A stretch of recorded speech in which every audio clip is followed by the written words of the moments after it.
Today, I have a guest with me, Jeff Willmore. Jeff, tell us a little bit about yourself and what you do with the Autonomy Course. That is a big question. I know. Tell us a little bit about yourself. And my life is so full of significance. There's so much to tell. Oh, well, I really accidentally ended up with a real commitment to empower people and free up people in their professional life and their business so they could do two things. One is they could fulfill on the vision they had for their business or their career. And at the same time, they could do that without sacrificing their life to do it. Which is kind of what we expect. In fact, we even highly admire that. You know, when we hear of someone who sacrificed everything to make X business happen, it evokes admiration often. So I somehow got committed to that through my own life experience and have been devoted to that, and that's how the Autonomy Course came to be. Great. Yeah. So we're going to talk a lot today about the Autonomy Course, but we're also going to talk about how Jeff and I know each other. And so we were talking earlier, and I think it's been over 20 years. Mm-hmm. And I met Jeff because we were both program leaders in the same organization. He was a senior program leader, and I think I was a junior program leader. And at that time, both of us had a commitment to, my words, not his, you could say for yourself, but really to give people access to freedom, power, and full self-expression. I'll never forget those three. Yeah. I mean, at the time I was doing recruiting, and I was so inspired by the avocation of helping people or empowering people to gain that freedom that I decided I wanted to do it as a career. And that's when I started Keen Alignment. And for you, Jeff, you've been facilitating transformational programs for how long, and how many thousands of lives have you empowered? Well, it's over 30 years now. It's like, wow, it goes by in a flash. So it's over 30 years. And it's probably 300,000 to 400,000, somewhere in there. Wow. So yeah. And what I know at the time that you were in that field, still in the field, but doing that work, you did an awful lot of travel, or a lot of travel. And what was your favorite part of working with people leading the Landmark Forum? Oh, first of all, I found people just incredibly interesting.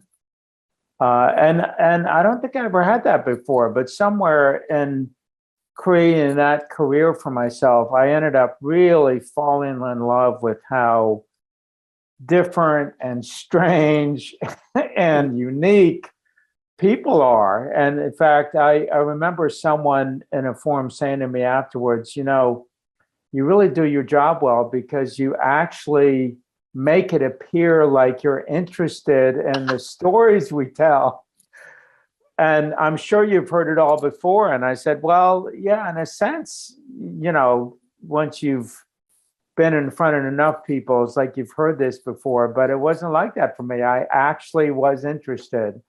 And without question, the part that made it all worthwhile is when you saw someone in front of your eyes be freed from the constraints of their past, whatever that was, you know, whatever that happened to be. That was the whole point.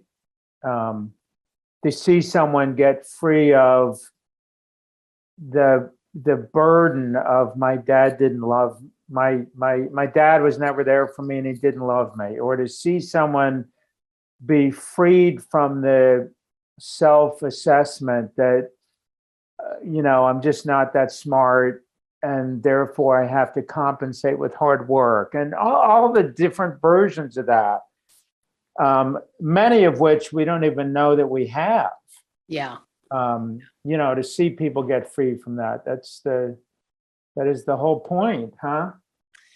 Yeah. So when I did my very first, I would say my virgin voyage of a transformational program, a gentleman by the name of Bruce Hodes came into my business and said, Margot, which was I was going by back then.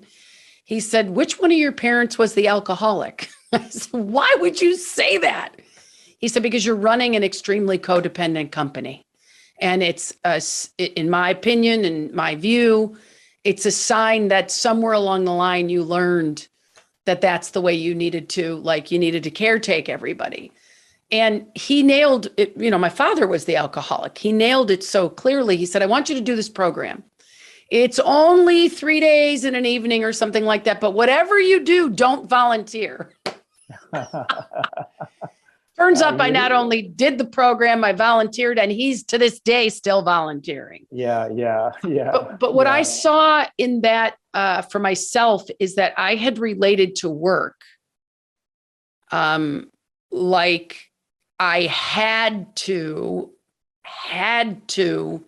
be successful and that it was going to be hard. Mm-hmm. And up until that point, I think it was I want to say it was like 1996, maybe. Yeah, I think so. Up until that point, my life was a money generation machine. Mm-hmm. And I didn't think anything was wrong with it. And as a matter of fact, I didn't even know that I was doing that until I sat in a room and heard people talk about how they worked and how there was so much more freedom and joy. And I loved what I was doing, but I was working too hard.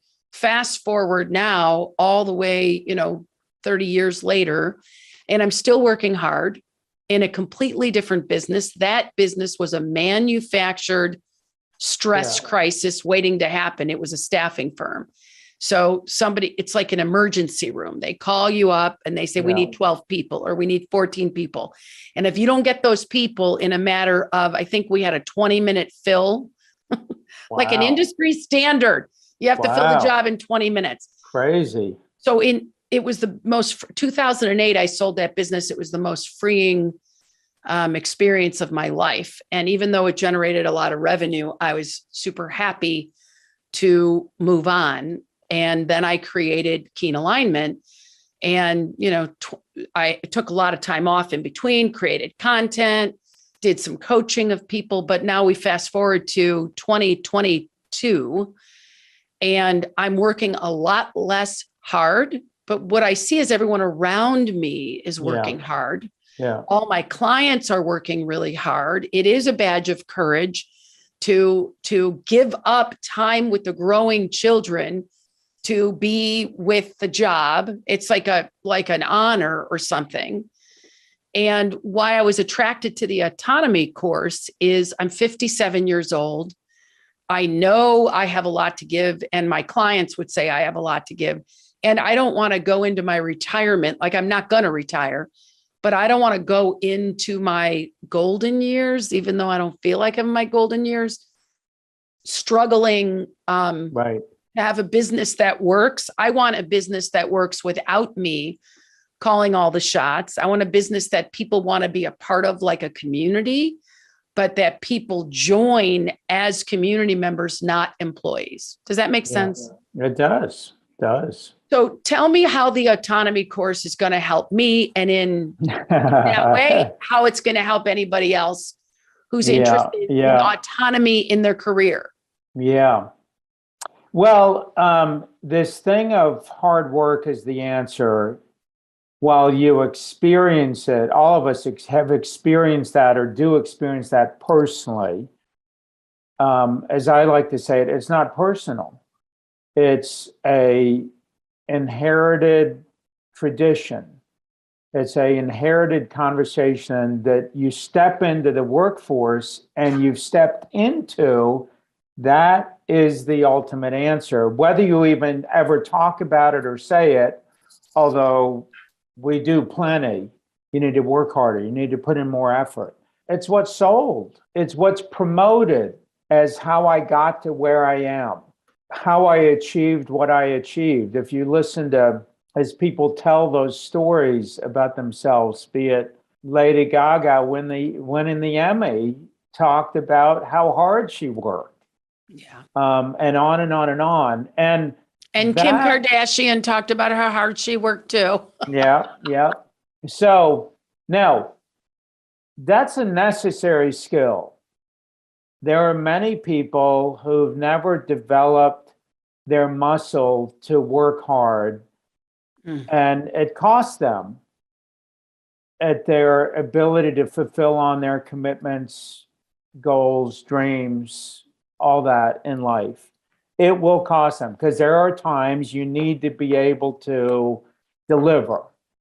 And the only thing, and it's going to take hard work. However, it's something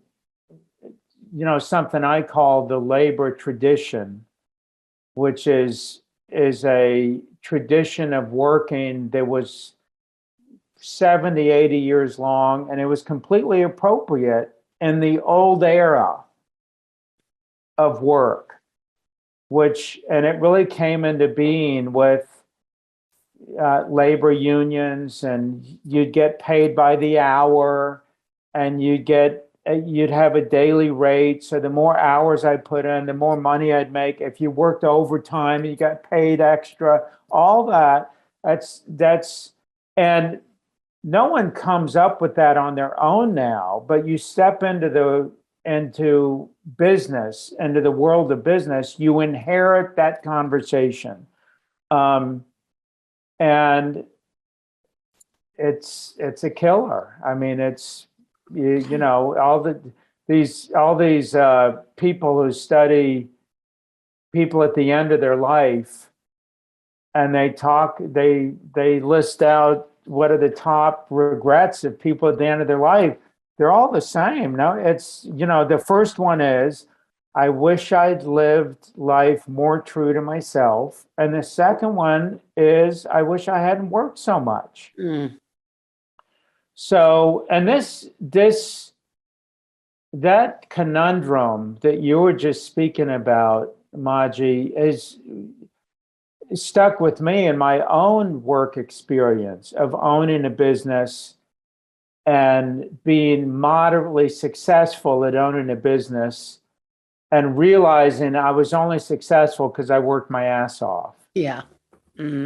And wondering, how do you do it otherwise? And I didn't have some immediate answer, but that's what I got committed to, that eventually became the Autonomy Course, was a way for committed, ambitious professionals and business owners to come together and find a way to create a new view of the marketplace, a new view of themselves in it, a new view of business as a whole, so they could redesign and reinvent their business or their career, so that hard work wasn't the answer. I mean, everyone, probably virtually everyone you work with and everyone I work with, they've already got hard work down. Yeah. I mean, you don't make it to where people make it to without that ability to press through and do the all-nighters at college and so on. But I don't want to end up at the end with the regrets. Yeah. I was just visiting my dad recently, who's 89 this year, coming up next month. And every time I visit him now, he says, don't wait too long like I did. I mean, my dad was the epitome of hard work, and he's got success and money to show for it. But his biggest regret is, I went to Machu Picchu when I was 80. I should have gone when I was 50, So how do I design a business that fulfills my vision for my life, not I'm living out this old inherited labor tradition. So Yeah. yeah, And I think, we talk about the Great Resignation, or we don't talk about it, but it's out there, and all these people leaving their job in pursuit of something other than their job, but without a vision, without a calling, without a purpose, without a goal.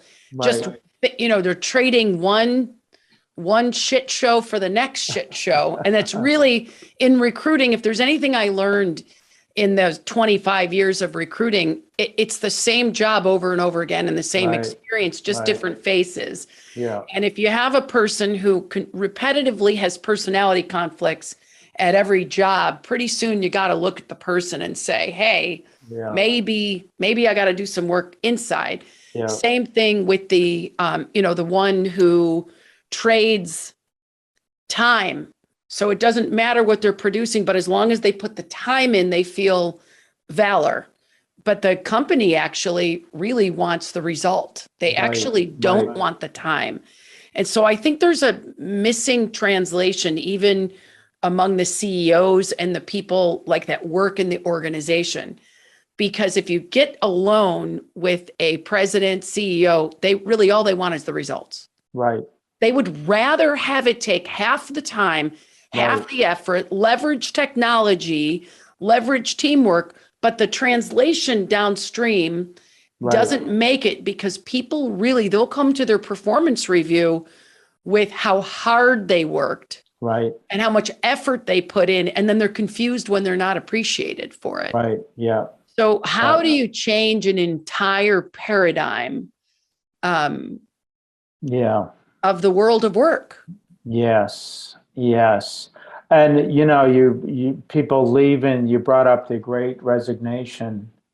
I can't remember the game show where the game show host would say, show them what they've won and pull the curtain back, right? So if you think you're going to work less, owning your own business, now that doesn't mean don't do it, but you're exactly right that I most often will take myself from here to there. What's that old, I think it's well, I can't remember where it came from. Is the problem with moving is you have to take yourself with you, So yeah, that's a I mean, what you're asking is just dead on. And the place, we start two places, and the work Richard and I do in the Autonomy Course. First, we start with, if you were going to align your life, which includes your business, your work, if you're going to align it to something, what would you align it to? And it's pretty surprising, given, we engage with pretty already successful, intelligent, committed people. We don't have an answer to that. I mean, I can remember asking a $1 billion hedge fund founder and owner, why are you doing a hedge fund? And it was silent. And then finally he said, I don't know. I mean, I knew why I was doing it in grad school when I came up with this, what I thought was a anomaly and a brilliant idea. And so I started this hedge fund from nothing, but I have no idea why I'm doing it now, 20 years later.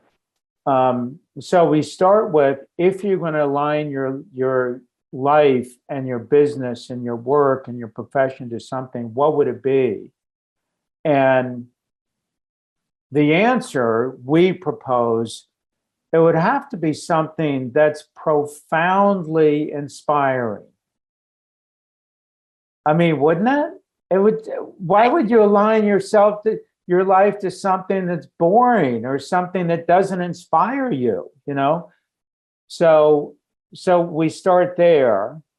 And then parallel to it, the other place we start with is, okay, before you can actually design something new or reinvent your business or career, you first have to get honest about what it is now. And we call that distinction, the beginning of it is getting aware of what we call it is the force field of business. That the moment you launch a business, the moment you go to work for a company or in an industry, you're in the force field, whether you like it or not. There's no escaping it. And there's even force fields within force fields of particular industries. I was having this conversation recently with two directors of medicine at a couple of the largest university healthcare systems in the country, who were both MDs. And as they started to get honest about the force field that comprises healthcare, they were just in tears. Because in their own way, what they ended up saying, the only way we've made it 20 years in this industry is we've had to disconnect ourselves from what we're really doing. And if we can experience one victory a day, it keeps me going. But when what we do for the HMOs and for the insurance companies and mandatory time limits with their patients, it was like, my God, how are we still doing this? No wonder we experience burnout. And so that's the beginning of the possibility of choice and invention. Is I've got to realize I'm in a force field to see the possibility of something else. Otherwise, whatever I attempt to create or imagine is just on top of it. Or better said, it's more of it. It's just an adaptation. Oh, I know. Oh, because my people are so busy, I know what we'll do. We'll put a cafeteria in. But it's just an adaptation to that we're too busy, right? Which is part of the force field. So we start on those two tracks where someone can authentically end up reinventing and redesigning why they're doing what they're doing and the way they organize and work to go about fulfilling on it. Enough of an answer for now. Yeah, I'm just thinking of like a typical morning, a Monday for me. All the different, the clients are not, I honestly think the customers are never the problem, but they're part of the force field. Yeah. But it's what I was surprised about the first time I opened a business and I didn't know is that the majority of what I made was going to go to pay people to help me be in business. Yeah. Like no one tells you that. Yeah, right. No one tells you that. Working for someone else, I was straight commission. If I made $100, I kept 50. Working for myself, if I made $100, it cost me $80 to make the $100. Right. And I think people do not understand that, even if they're going to 1099 situation.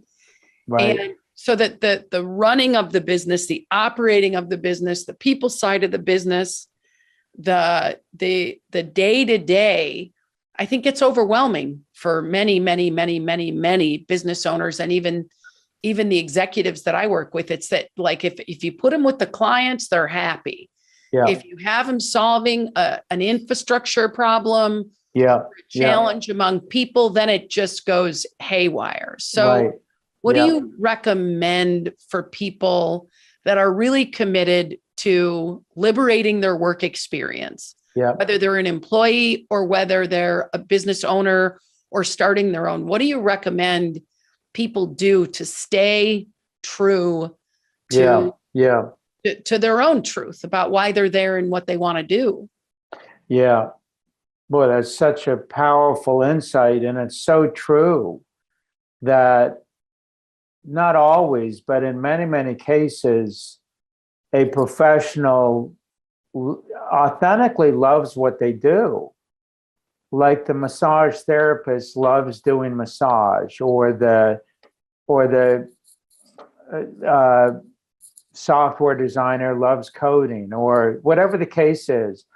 But the moment you put that into a business where you've got to deal with all those things you were mentioning, as well as the making money part and the profit part, and it's all of a sudden the likelihood that what I love to do is now going to get polluted or prostituted by this whole making money thing, and what I have to do to, oh, I've got to market, but I don't like marketing, but I have to do it, or I need to promote. I don't like how we promote in this industry, but that's just how we do it in this industry. So I've got to grit my teeth and, all those things we put up with and tolerate that we're not proud of, or that we don't love doing. So I don't have an answer to your question. Like, what would I recommend? Because it suggests that there's an answer for someone. And what we found is the only answer has to be invented.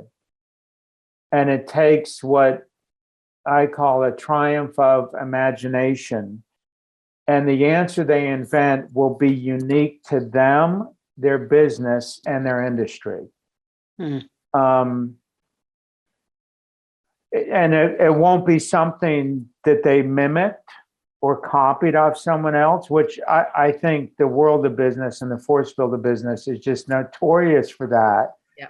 Is people mimic and copy. And the more we do that, and it often takes the form of best practices. And, I have something I repeat often is best practices guarantees mediocrity.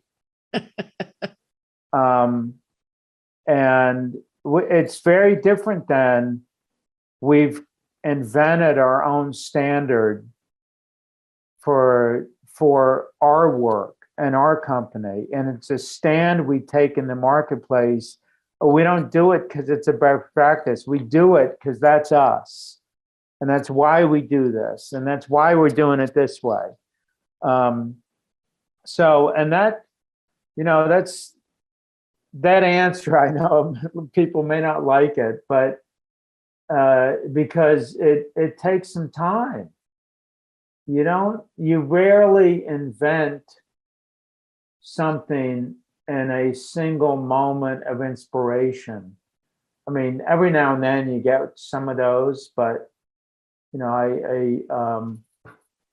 someone I know well, who's happened to have led the forum for a while back, who's a multi-Grammy Award winner.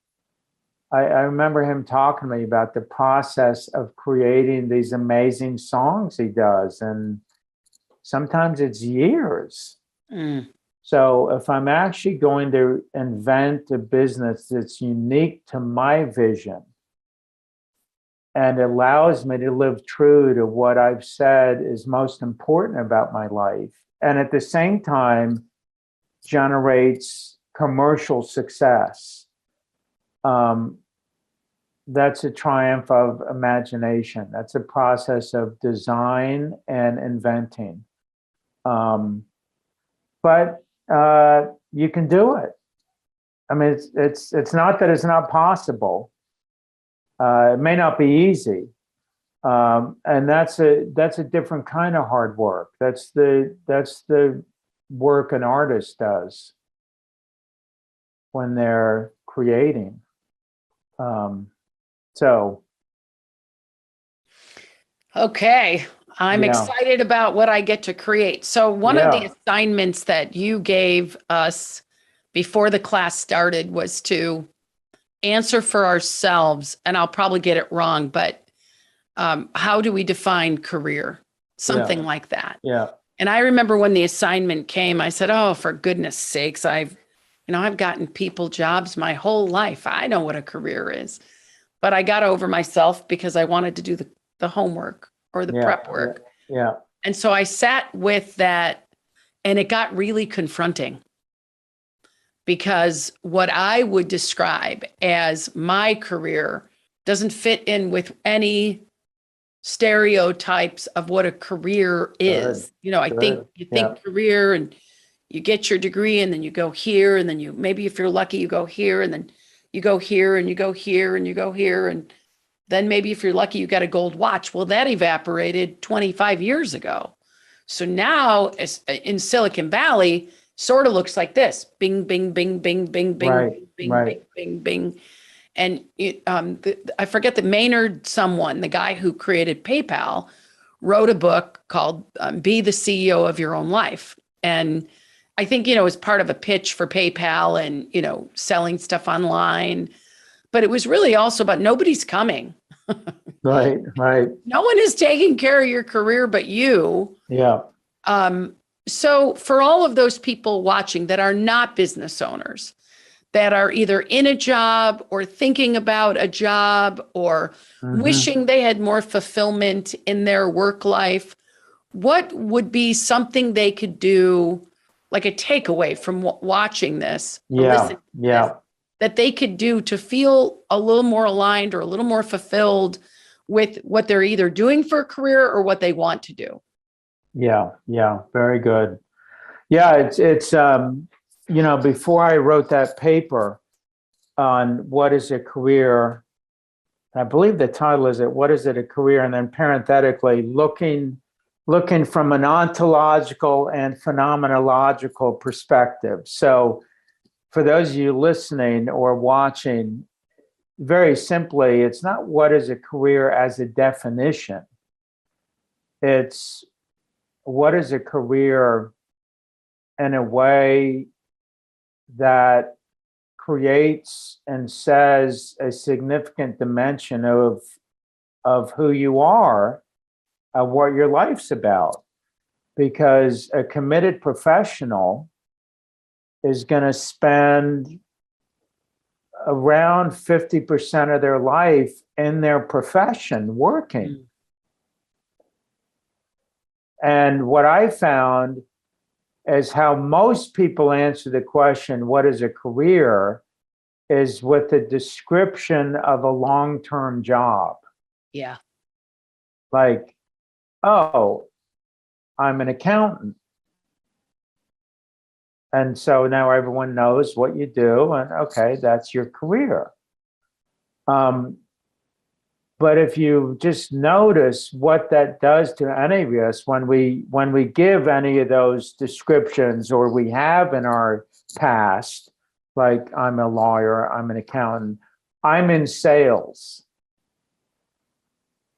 Virtually, I can't say every, because, but close to every time you say that, it's deadening. You're not inspired. You're not lit up. It doesn't create you. It doesn't, this is what my life's about.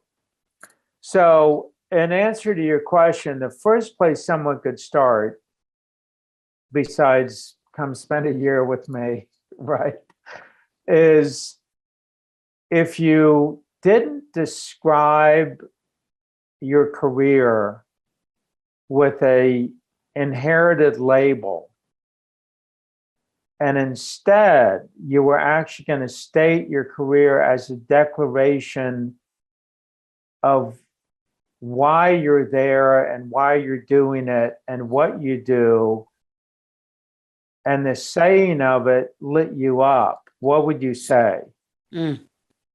So if instead of my career is I'm a teacher, if it was my career is I work with students so they can be their best selves in their world. Now, I just made that up, but that's got more juice for me than I'm a teacher. I am a teacher, which I know is easy shorthand, and no one has to think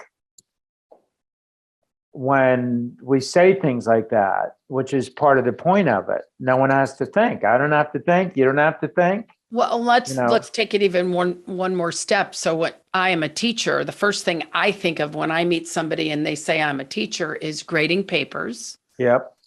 Summers off. Yep. Totally frustrated. Yep. Rarely do I meet somebody who seems inspired by being a teacher, and then they make movies about those people. Yeah. So I think it could be for anything, right? Anything you do. It's either coming from a place of self-actualization, like I am fulfilled, this is fulfilling me, or it's something I have to do. Yeah. To get a paycheck. Yeah. Well, almost for sure, just using teaching as an example, I didn't go into that, or someone didn't go into that because of the incredible pay. Right. Or something. And yet in the description of myself as a teacher, I end up disconnected from why I went into it in the first place. Yeah. And the business of teaching has me being farther and farther from it, more and more divorced from it. So finding a way to speak my career as a possibility and in a way that connects me to my heart and my soul and why I'm doing this each morning. Why am I grading these papers? Oh, because I'm empowering these students to live as their highest and best self. Now, I'm still grading the papers. Yeah.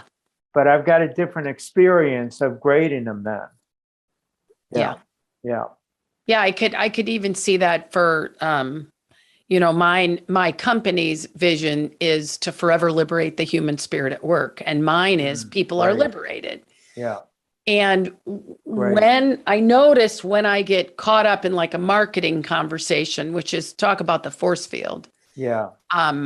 And the money and the effort and the competing with everyone else's SEO words and has nothing to do with liberation. It has to do with how do we tell people who we are and how do we have them find us? And I think what I'm getting out of this conversation is before I ever get on the phone with a marketing person, if I ever get on the phone again, I need to be in that space of liberating the human spirit. And if whoever I want to partner with isn't aligned, then that's the answer of they're not my person. Yeah. Whether it's a vendor or an employee. Yeah. Like if they're just looking for a place to get a paycheck, there's plenty of those out there. Right. There's plenty of people who will give you a check for 10 grand and say, make me a website that doesn't work. Right. Yeah. Very well said. And I would add to it for you just to consider, I don't do marketing. I do something else. That would save us a shit ton of money. Well, no, you may still spend money. It's just not on marketing. We do connecting. Yeah. And in the process of connecting, we liberate. It's not we liberate when you hire us. That's all we do is liberate. So just reading our message we're committed, it's going to liberate you in some way. And so finding a way to relanguage that. And, sometimes you just have to find new words because just the word marketing is not always, but most often deadening. It doesn't connect you to what you do so well and why you do it. And then, this is a great example, as brilliant as some of those digital marketing companies, whatever it may be, and they come to you and give you advice, they go next door and they give the same advice. Yeah. And and so often, it doesn't mean you shouldn't take any of it, but so often what happens is the more you do that, the more it makes you like others. Right. Right. And you're not. I mean, I can say this because I know you. I say you're not like others, and the work you do isn't like others. But if I go through that process, that piece of the force field called marketing, it makes me like others. It is. It's like a, I hate to say Me Too because of the Me Too movement, but it is like, oh yeah, I do that too. Yeah, I do yeah, that too. Yeah, I do that too. yeah, Yeah. And so somebody is going to, or whoever is listening is going to look at what fulfills me and what is my life about. And then, easier said than done, but they go out and they start looking for a job. The force field will have you apply to 150 jobs. Most of them you're not qualified for, but someone is saying, go apply, go apply, go apply. I would say, from my background in recruiting, figure out what your life is about and then personally call those places. Don't apply for a job. Yeah. Call those places, talk to them. It's how Vivian, who's you met earlier, it's how she got this job. Yeah. She reached out to me. There was no ad that I knew about. There might have been an ad. Right. She didn't go that way. And she said, I want to empower women. It was something about empowering women. Yeah. And I realized that that's what you guys do in this Ignite Power program. And whether I had a job or not, I was definitely going to talk to her. Yeah. Yeah. Because we were kindred spirits. We were both interested in the same game of life. Right. And and I would recommend for people Brilliant. that is the way to find something that is in alignment with you versus just looking at the job and what it pays and that it's in a good location. Because if you're going to spend 50% of your waking hours at work, it might as well be something that you enjoy doing. Yes. Yeah. Well said. So well said. We are coming up on 45 minutes, right, Vivian? Yes. And so, Jeff, one more time, how do they find the Autonomy Course? Someone can go to the website at autonomycourse.com, or if someone wants to email me, jeff@jeffwillmore.org. And it's Willmore with 2 L's. And I'd love to hear from anyone, just any questions or really anything. I love connecting with people, empowering people. So feel free to reach out. And thank you for being with us here today. And I'll see you in August, if not sooner. Okay, great. Thank you very much. All right. Bye-bye. Bye, everyone.